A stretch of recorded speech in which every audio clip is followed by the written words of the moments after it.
Hello students, welcome back to your own learning platform Vedika commerce classes. आज इस class के अंदर हम एडमिशन ऑफ पार्टनर की कुछ कंडीशन समझेंगे, जिसके अंदर ए और बी पार्टनर है, सी आ रहा है 1/4 के लिए। ठीक है, अब यहाँ पे ए और बी का रेशो नहीं दिया गया है, हमें क्या दिया है, फ्यूचर रेशो दिया गया है कि ए और बी सी के आने के बाद में जो ए और बी का रेशो रहेगा दैट वुड बी 2:1। अब ऐसे केस में कुछ कुछ इंफॉर्मेशन हमारी हिडन है, तो उनको किस तरह से सॉल्व करेंगे। अब बेटा देखो, क्योंकि हमें यहाँ पे कोई भी रेशो नहीं दिया है, तो हम क्या मानते हैं, जब हमारे पास कोई रेशो नहीं दिया जाता है तो हम इसको 1:1 इक्वल मान लेते हैं, है ना।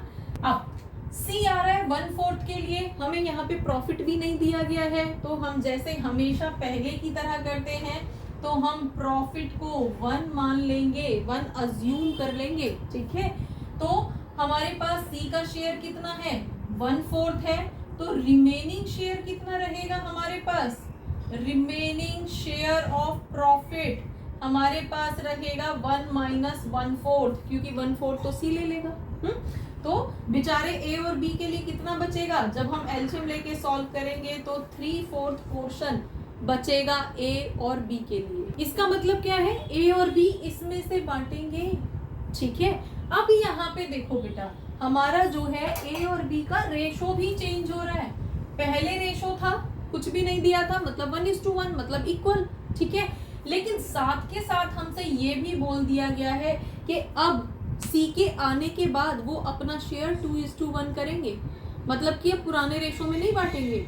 ऐसे केस में जब भी हमें पुराने पार्टनर्स का नया रेशो दे रखा है, तो हम हमेशा उसी न्यू रेशो के अंदर ही प्रॉफिट को कन्वर्ट करते हैं। तो हमारे पास ए का प्रॉफिट कितना बचेगा, ए का प्रॉफिट कितना होगा, प्रॉफिट शेयरिंग कितनी होगी, अब 3/4 तो टोटल बचा हुआ है, जिसमें से 2/3, अब ये 2:1 है, इसका मतलब 2/3 1/3, तो 2/3 तो ए लेगा, बी कितना लेगा, 3/4 का 1/3 बी ले लेगा, है ना। मल्टीप्लाई, ये ध्यान रखना बेटा, बच्चे बहुत मिस्टेक करते हैं, कहाँ मल्टीप्लाई लगाना है, कहाँ हमें माइनस करना है, कहाँ प्लस करना है। जब हमने प्रॉफिट, बचा हुआ प्रॉफिट निकाला, रिमेनिंग प्रॉफिट निकाला, तो हमने माइनस किया, नाम से ही समझ आ रहा है, रिमेनिंग बचा हुआ। अब यहाँ पे हम निकाल रहे हैं कि जो 3/4 बचा है, 3/4 में से ए कितना लेगा, तो 3/4 का 2:3, 3/4 का 2:3, तो यहां से समझ में आ रहा है कि एक पोर्शन का इतने टाइम्स 2/3 पोर्शन। ठीक है, तो यहाँ पे हमें मल्टीप्लाई करनी है, तो यहाँ पे कितना आ जाएगा, 6/12, और ये हो जाएगा 3/12, 3 1 जा 4 3 जा 12।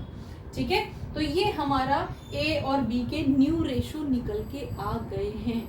तो यहाँ पे हम सॉल्व कर लेते हैं। अब हमारे पास फाइनली कौन कौन है, ए बी और सी है।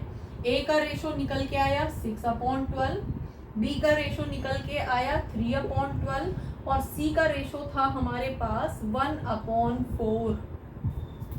डिनोमिनेटर चेंज है, सेम कर लेते हैं। सेम के लिए हमें इसे 12 करना पड़ेगा, और 12 करने के लिए हमें 3 की मल्टीप्लाई करनी पड़ेगी, ऊपर नीचे दोनों जगह। तो हमारे पास क्या आ जाएगा, 6/12, 3/12 एंड 3/12। ठीक है, तो डिनोमिनेटर सेम हो गए, हटा देंगे, तो न्यू PSR वुड बी 6:3:3। ये हमारा न्यू PSR होगा। ठीक है, और बेटा यहाँ पे देखो, ऐसे केस में देखो, ए ने कितना सेक्रीफाइस किया, बी ने कितना सेक्रीफाइस किया। यहाँ पे पहले रेशो इतना था, अब इतना है, तो यहाँ पे ओल्ड माइनस न्यू करेंगे तो हमारे पास ए और बी का सेक्रीफाइस निकल के आ जाएगा, है ना, ओल्ड माइनस न्यू। तो यहाँ पे हमारे पास सेक्रीफाइस निकल के आ जाएगा कि उन्होंने सी के आने पे कितना सेक्रीफाइस किया। ठीक है, देन अगर हमारे पास यहाँ पे सी का पोर्शन 1/4 दिया गया है, तो हमने ऐसे सॉल्व कर दिया।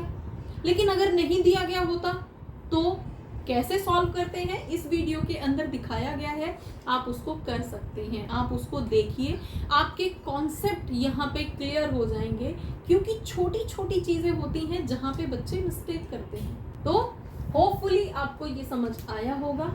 अगर आपको अच्छा लगा है तो हमें कमेंट करके बताइए कि आपको ये क्लास कैसी लगी, और अपने फ्रेंड्स के साथ इस क्लास को शेयर करिए। डिटेल्ड इंफॉर्मेशन के लिए, डिटेल्ड कॉन्सेप्ट के लिए आप हमें फॉलो करिए। For more keep watching, keep learning. Thank you.